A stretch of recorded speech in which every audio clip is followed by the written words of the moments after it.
Ghost Train is an outtake from an album called The Big Red Spark, which was recorded by a band I was in called Tiny Fish. And the album itself was a story album about a guy that invents a doomsday machine.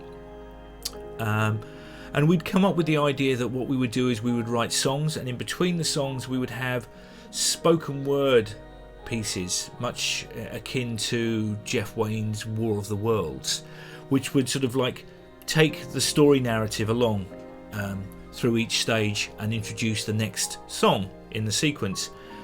And it was down to me to create these instrumentals, which our lyricist Robert Ramsey would produce these spoken word pieces over, and this was just one that just never made it onto the album. We felt that we had enough spoken word pieces, and any more would have stopped the musical flow.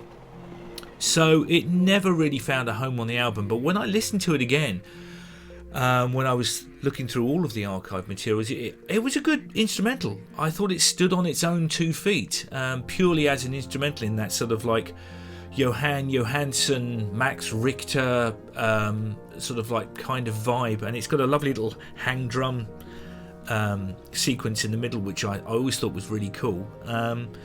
So I'm very, very proud and pleased that it's made it onto to this first EP. It's a really good instrumental. It's not something which I wanted to gather dust for much longer. So I hope you enjoy it.